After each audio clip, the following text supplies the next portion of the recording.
would be in these rooms with these guys who own like 400 doors, 20 doors, 60 doors, 1,000 doors. And they'd be like, how many doors do you own? And I'm like, well, me and my wife just bought a house. So it's like our first door. And I remember like being embarrassed. And I remember they all were like, oh man, like you are so lucky. And I was like, what? And I was like, what do you mean lucky? Real estate, find you the best rate. All throughout Philly, like Schuylkill Express. Hello, everyone. Welcome to the John Lee Real Estate Podcast. I am here with my boy Harrison Woods. We actually go back all the way from high school. He is working with Zella Capital. He does syndications, and we'll talk about that, and we'll dive a little deeper on what that is. But Harrison, if you can just talk a little bit more about yourself and what you got going on. Man, so yeah, my journey's like pretty like what's the word I'm looking for? Not like the conventional route. So Right. first and foremost, I always wanted to be a doctor when I was a kid. I went to college, got my BS in biology, dropped out my senior year, became a professional DJ, took 2 years off, went back, finished, got my BS in biology. DJing kind of took off, and I was working at a clinic downtown, and I just got to a point where I realized I couldn't work for anyone. And investing in something and see it come out exponentially fruitful was a very I have a number of in my positions in my life. I would say they're called paradigm shifts, where I just like my train of thought, like my whole position on how I looked on things changed. And that sort of happened as DJing blew up, and I was able to make a good income after that. So after that, it got to the point where I had another paradigm shift where I realized I loved DJing, but I had no desire to scale it. Like I had no desire to do festivals. I had no desire to own an entertainment company. So I'm like, okay, like I'm doing good now, but I just know like, what is this going to do? Like, where am I going to end up in 10 years? So I said, I need to find something that I'm comfortable with scaling. And that's like a very important point to just know the difference between something you love doing and the difference between something you're comfortable with Right. scaling, if Right. that's even something you're even interested in. So I got into real estate, and I was trying to figure out like where to go in real estate. So I was actually walking to my building because I work at Penn now, and they're doing construction on my building. And I just thought in my head, like, I wonder how people buy apartments. And, we always have like this whole like thought that like, some rich person like just outright buys these like buildings and stuff like that. And I ended up going to a webinar, and I found out about syndications. And the number one thing I found out from these syndications that I would be in these rooms with these guys who own like 400 doors, 20 doors, 60 doors, 1,000 doors. And they'd be like, how many doors do you own? And I'm like, well, and I remember it was like COVID. I was like, me and my wife just bought a house. So it's like our first door. And I remember like being embarrassed. It was the crazy thing. Like, I remember like just being like, oh man, like you only own like one, it's like my primary residence. And I remember they all were like, oh man, like you are so lucky. And I was like, what? And I was like, what do you mean lucky? He's like, man, if I would know what I know now, like I would just start off with syndications from the beginning, man. Like it's your whole world's going to be open as soon as you learn how to underwrite and scaling. And so, yeah, I got into syndications, and I founder and CEO of Zella Capital, and that's what we do. Yeah, so for our audience, like what exactly is a syndication? So a lot of people think of home ownership or investing kind of like traditionally, right? Mhm. Like, hey, you buy a house, you fix it up, either you flip it or you rent it. Some people will understand single family houses, which are probably the most common. Then there's multifamily houses, which are, still kind of understanding most common people. But then you have syndications. So syndications are bigger deals typically because they have like, you're typically buying like, either more units or and when you're buying more units, typically it's more expensive, right? So like how does that work? Like in very So, simple terms. so what happens that like it's funny because when I first learned, the biggest thing was the Jobs Act of don't quote misquote me this, but it's of 2012, which basically allows for any person who is unlicensed to crowdfund to buy these assets. So multifamily is basically anything over 5 units.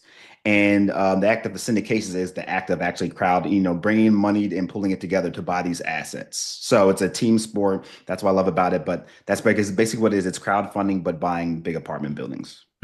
So crowdfunding meaning you are piling resources from different investors, whether it's a group of investors or individuals that pile into a group. Is that correct?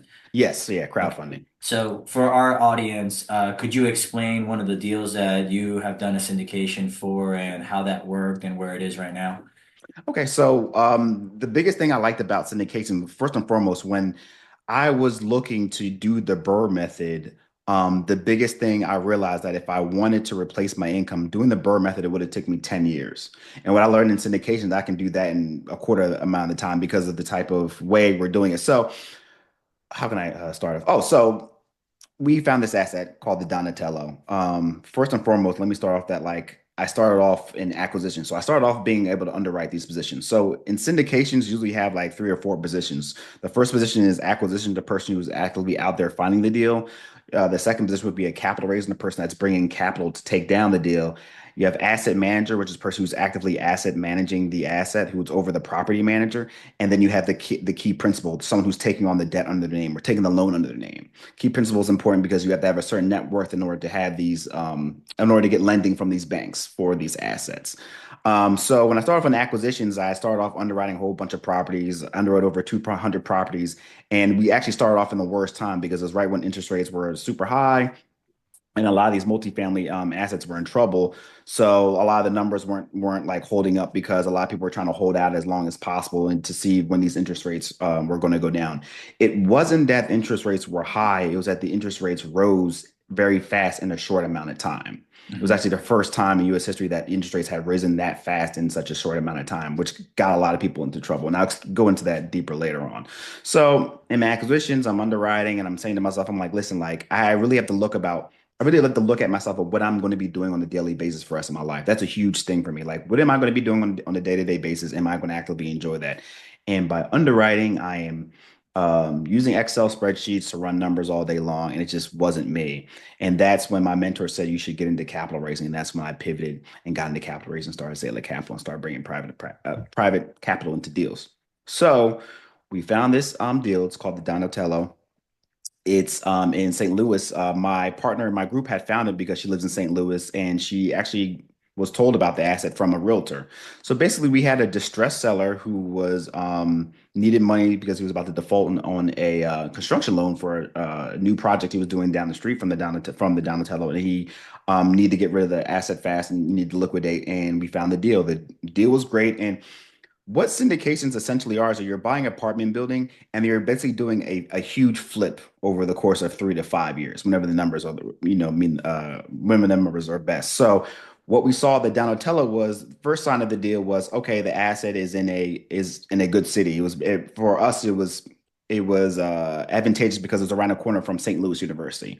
So here we have our students that are going to be, living there, staff and people that are, doing research at the schools and that. So that was already the demographics already made sense. The second was the value add portion of it.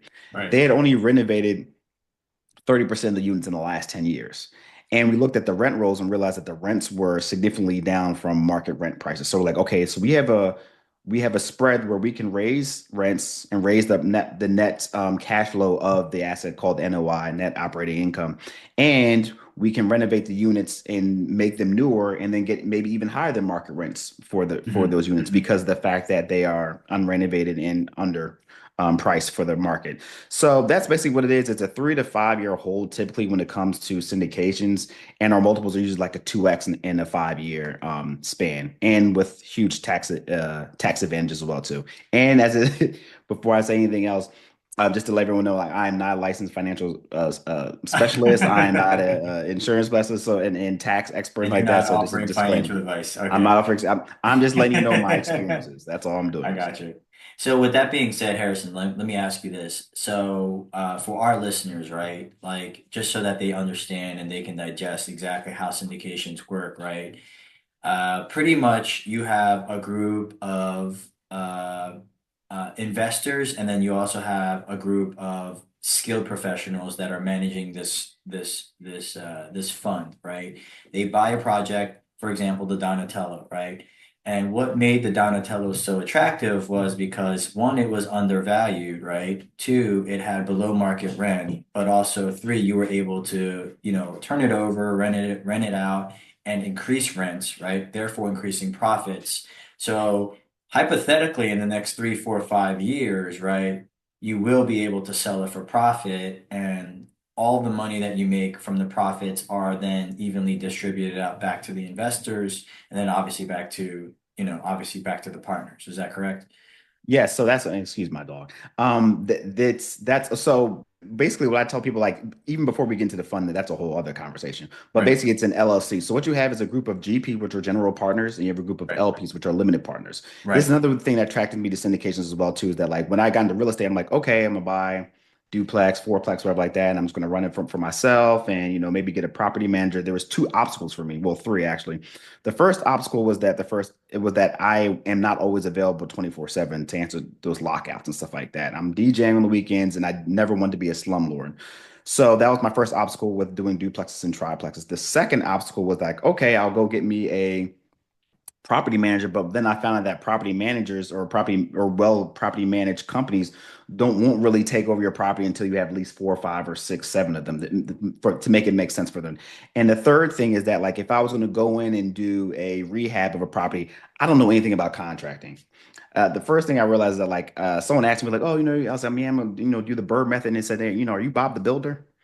I said, I'm sorry, what'd you say? Say, are you Bob the Builder? I said, no, I'm not Bob the Builder. He said, well, do you want to be Bob the Builder? I said, not really. I'm not really hands-on guy. He said, well, that's another obstacle you want to, that's for you. So either you want to be super hands-on and, manage the property, do all the value add stuff, or you can be super passive, which attracting me to syndications is that I'm leaving the hard work, the asset management, the value add, and all that stuff to those professionals who do that for a living, Sure. full time. Sure. And it allows people who don't want to be hands-on with real estate and just want the diversification to easily do this by passively investing in these assets. Mm, mm, mm.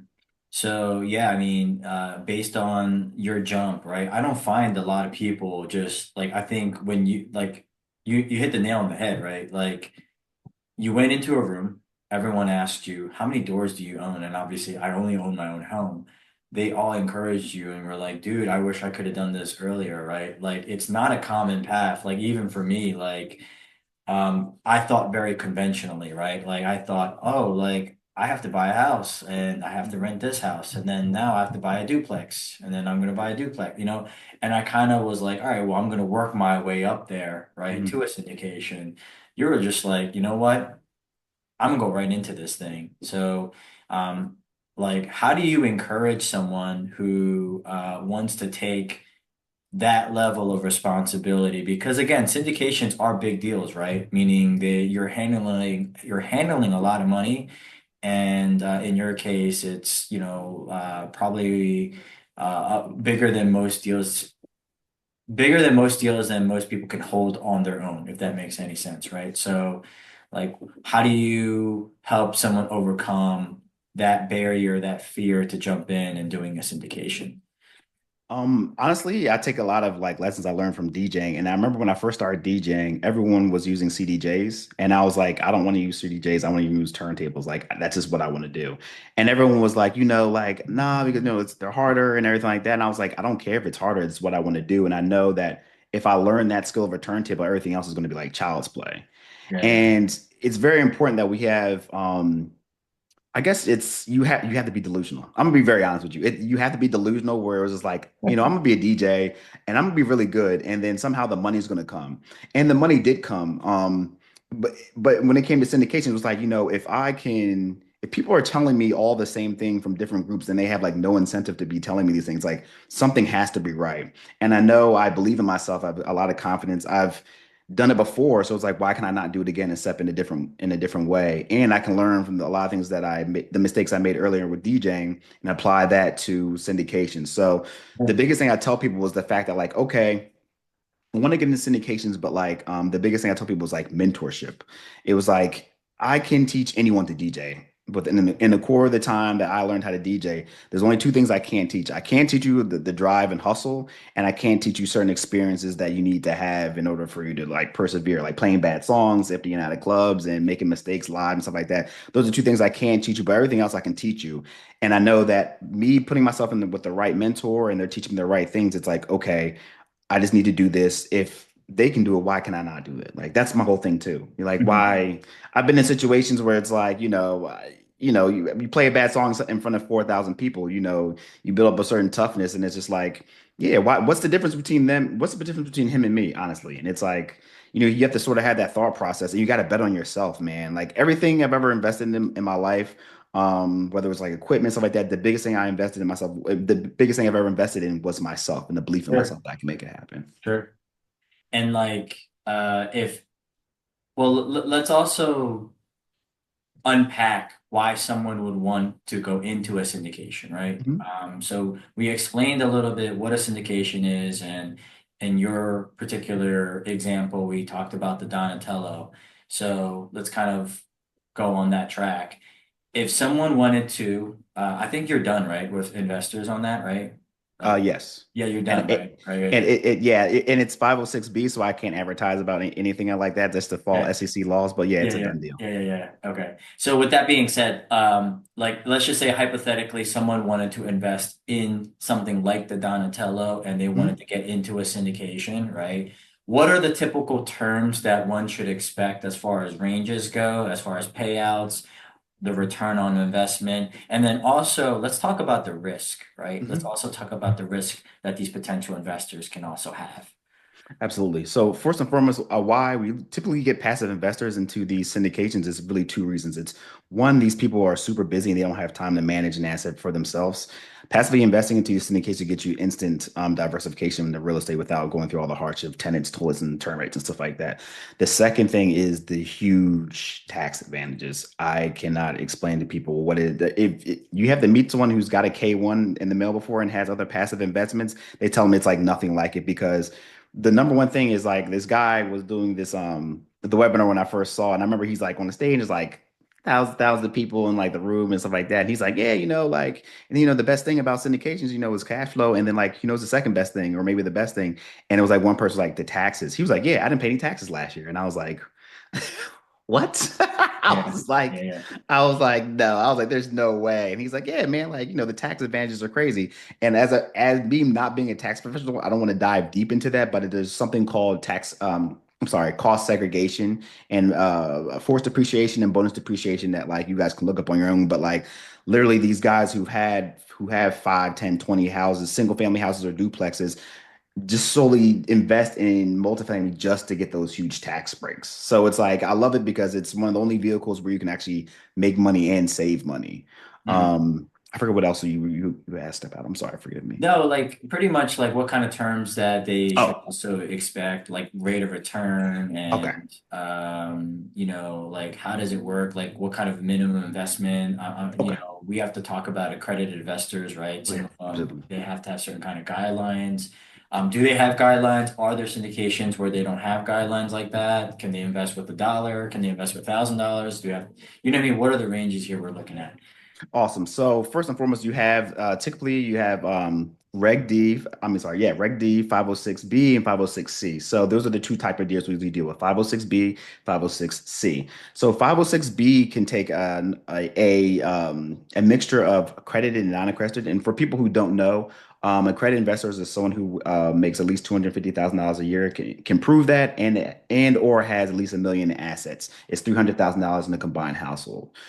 So 506B can take a mixture of accredited investors, unlimited amount of accredited investors, and can only take about 23 non-accredited investors. 506C is just for accredited investors. And with 506C deals, you can see people who actually advertise them on social media because Mhm. you're allowed to do it with 506C because you're allowed to target what's the word for it? Experienced investors or people who, yeah, experienced investors. So the type of typically every deal is different, but usually when we say in value add multifamily, it's a 2 to 5 year hold with cash flow throughout the deal and a 2x on a so from the 2 to 5 year span. So the Two kind X of meaning cash, 2X on their money. yes, 2x Okay, where so your just be initial clear on investment. Yeah, yeah, that. I'm sorry, Yeah. 2x on your money. And it's usually the typical investments are usually from 30 to $50,000. Right, What we see usually, like I said, every deal is different, but there's we can go deep. And the waterfall is kind of hard to explain, but I'll explain as best as I can. So there's a waterfall structure on how GPs and LPs get paid. right. What I also like about syndications that like our limited partners or passive investors get paid twice before the GPs see $1. So there's a percentage pref. So whatever money you put in, we there's usually like a 7 or 8 pref, meaning that year over year, we're trying to get you back at least 7% of your investment in cash flow throughout the whole deal. So first year, we're doing value add, or the first 6 months, you may not get any cash flow. So if you don't get any cash flow the first year because we're doing renovations or what have you, that 7% carries over to the next year. So we have to make at least 14% of your money before there's a distribution between the GPs and the LPs. It gets kind of confusing, but it makes sense that, like, just to make it kind of simple, is that we have to give you 7% of your money at least back every year. And then there's a 70-30 split after that waterfall, or after it goes over that 70-30, 70 going back to the LPs again, and 30 finally going to the GPs that are running the deal. So yeah, that makes sense. So pretty much, the investors are cash flowing off of an asset until they're eventually paid out, whatever that amount is determined, whether it's a 2x amount, two and a half, one and a half. So, how competitive would you say, or how do you determine for an investor to say, hey, this is a good deal for someone who is a GP? So if someone wants to say, hey, Harrison, I want to invest with you, what are your terms? What would be a good, how do you determine what a good deal would look like, or something that would be favorable? And Well, I know that's a loaded mhm. question, so Yeah, obviously there's other factors, right? yeah, absolutely. Neighborhood is a factor, the type of syndication, right? Some of them can be apartment complexes like you have. Others can Absolutely. be golf courses, others can be offices, right? So I know that's a loaded question, but in simple terms, like I guess what answer I want to evoke from you is, what kind of due diligence should an investor do or have to make sure that they're solidifying a good deal? First and foremost is what I tell people is you need to know the operators that are on the deal. I don't care what the deal looks like on paper. I don't care if someone's trying to sell you a dollar house on the Jersey Shore. You need to know what team is operating on, who's doing the asset management, who's raising capital. You need to know everyone who's on that deal, because the biggest tell of an operator is their experience and what they've been through before. So it's very important that you vet the operator. How many deals have they done? How many times they've been full cycle, meaning how many deals have they bought, value added and sold, and distributions, and how they've managed bad times. Because with the floating rate debts that happened back in 2023, those are things that, honestly, like how the numbers were, like it's hard to blame an operator for what happened with those things. It wasn't like they were being reckless or anything like that. It's just that we never saw interest rates go up that fast in that short amount of time. Hmm. So it's all about asking them, how did you navigate 2023, or how did you navigate bad deals, or just seeing their track record, and even asking for, like, referrals of people that they worked for in the past, and being able to just vet first and foremost the operator. The second thing I would actually look at is where the actual location of the asset. Do they own assets around in that area? Is this their first time in this asset class? That's a huge thing, because you got people coming from buying multifamily, they're jumping to buying RV parks, and you got to make sure that, even though they're now bringing you into an RV park situation, okay, who's the operator of these RV parks? I know you've done 1,000 multifamily deals, but who are you partnering with to take down these RV deals? So with me, and being new to this space, and only having one asset at this moment, for me it was very important that, in order to combat my inexperience, that I partner with people who are highly experienced. And with that, I was able to find a community that also of capital raisers that partner up with a very well-known operator with over $1 billion in assets, and I'm going to be getting deals from them. So it's going to be easy for me to sort of convey to people, listen, like, even if you don't believe in me or anything like that, here is the people who I'm working for. Here's the you can look at Track record, the right? deal for their record. You can look Right. at you can look at the portal and see that the portal is connected to their portal, and that everything is legit. And that's the biggest thing, just the operator, man. Like, it doesn't matter how good the deal is. You really just want to look at the track record of the operator. Mm-hmm. That makes sense. And for people that are investing or want to get into this space, how would you tell them to start? Oh man, finding experienced operator and seeing what they have on. Going through someone like me is advantageous, because I might be able to get better terms on the deal because I'm coming in with a lump sum of money. So versus you coming in with, like 50,000 or $30,000, you might get one pref where I might come in and might get a pref 2% higher. So like I said before, like if you're just getting to this space, it's very important that first and foremost you consult someone who's done this before and ask them what their experience was. But honestly, the biggest thing is to just find someone that you know, like, and trust and have them point you in the right direction. Yeah, man. So let's unpack that a little bit. So like tell us a little bit about your story. I know you mentioned it as far as like, hey, you were DJing and then you kind of went into this meetup, but let's elaborate that a little bit. Like like how did that really like how did you finally make that decision to say this is it? I'm gonna do this. Man, I saw the unlimited possibilities. So the one thing I kind of loved about multifamily is that like anything over 5 units, you're actually you're underwriting a cash flowing business because the banks look at it as a business because Right. as far as cash flow. So I'm like, okay, like this is awesome because then later on I can pivot to buying jobs, which I hope to do, or buying RV parks or giving my investors instant diversification. So I just saw the limitless possibilities of it. Right. The second thing was sort of a lot of the biggest barrier for me was like, okay, I made a pivot from doing acquisitions, which is basically looking at a spreadsheet every day, to realizing that like, okay, I'm raising capital, I'm in the business of talking to people, but I'm also in the business of marketing as well too. And I also had to make this shift that like, I'm no longer just talking about real estate. I'm also letting people know like this is who I am. Because people want to, at the end of the day, people want to put their money where they someone like to say know, like, and trust. So I had to switch my thinking from, okay, I understand the real estate portion of part of this. Now I have to get to this brand building thing, which I sort Sure. of realized it's like, okay, this kind of makes sense. I like talking to people. How can I take this to the next level? Okay, I want to start talking on stages. Like, what does that look like? Well, that looks like, building a brand, letting people know what you have going on, still vetting operators and doing deals, but also building up my personal brand as well. Yeah, no, that's awesome, man. And I have noticed that too, like even on LinkedIn, Facebook, you've been definitely like been way more informative and you've been just like putting out content. So more power to you, man. Seriously. And especially coming from like I always tell people and I always tell you, like anyone that's from our like school or high school, like I feel like we have a special class of people that are so cool and unique and something about it, man. I love dealing with people who are in our network.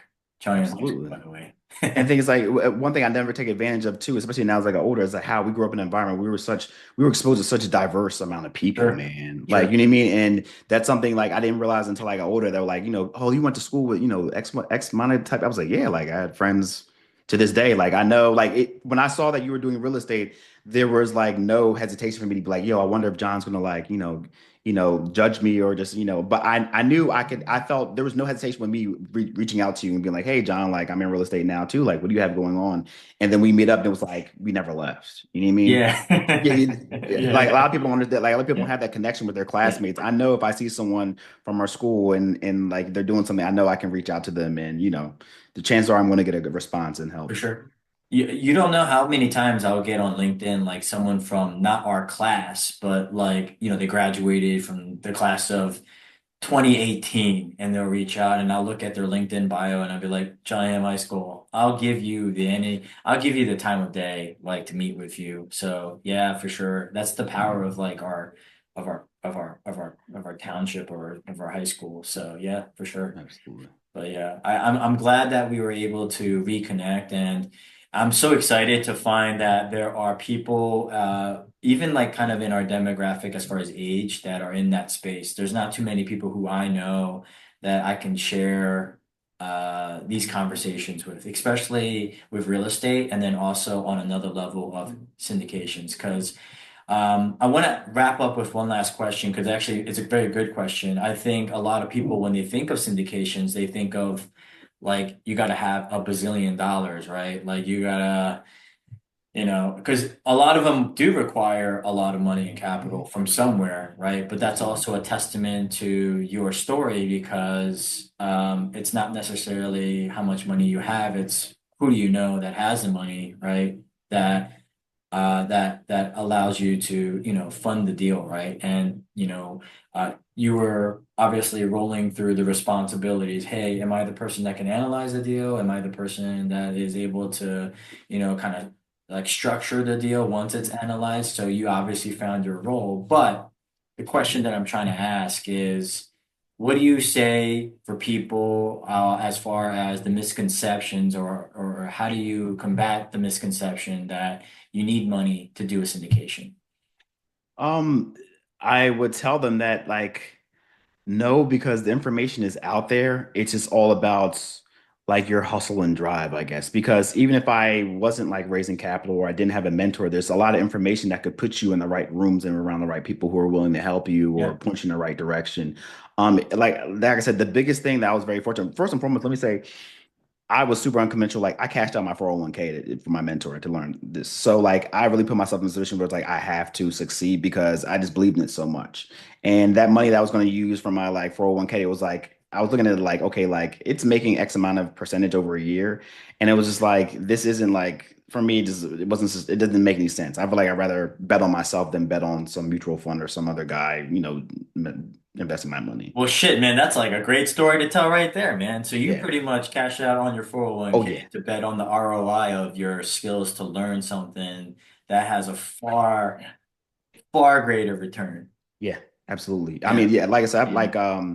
yeah, I'm quote unquote like balls to the wall. So Yeah. it's like, like if we're gonna do this, we need to do this. First of all, like pay for speed. It was like, what am I going to spend the next 5 years learning something that I can learn within a 6 months period? Yeah. Yeah. You know what I mean? And even then, like even now, like I haven't hit my ROI, but I know it comes, and I know that feeling of like I said, I've had that with DJing, where like next thing I know, like oh my god, like I'm making a pretty good amount of money like every week, and it's like I remember one day, me and my friend, my best friend, he's a DJ as well.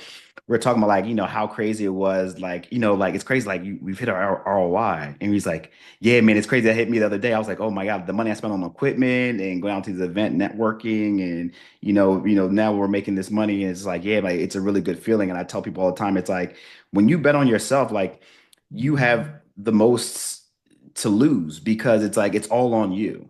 Yeah. So it's like, okay, you put me in these rooms, and this is another big thing too, is the fact that like we're the next generation.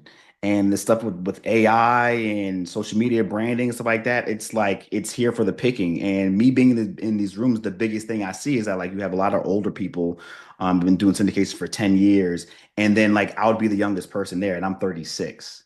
And I'm like, okay, like okay, we're the next generation. So Oh it's like, yeah. all about like what legacy you're going to build with AI and all these other brand stuff. Yeah. It's like you need to pick a vehicle and just stick to it. And you, like I said, John, even seeing you with your content, that was hugely inspirational to me. And just knowing that it's all possible, just putting yourself out there and not being scared. And here's the last thing I'll say about that too, is like there was a huge wall I had to get over with putting out content because I feel like a lot of people need to hear this. Is John, I know you from high school, but I was at this networking event, and this lady, she's a nurse, and she does multifamily syndications as well too, and her avatar are nurses. And I'm talking to her, and she's like, "Yeah, I'm on TikTok." And I was like, I was telling her, I said, "Listen, like, how did you like, break that barrier of like being scared to put yourself out there?" And she said, "Well, it's all about my why. Like, it wasn't about me anymore. Like, I have kids. Like, they all depend on me, to like do what I got." I was like, "Yeah, but like." It's kind of scary, you know what I mean? And she was like, well, then I guess your why isn't big enough. And the thing is like she Ooh. said that like and the thing is like she didn't say that to like say it to me. Like it's funny, she like trailed off because she like knew what she said was like a little bit harsh. But I was like, she's absolutely right.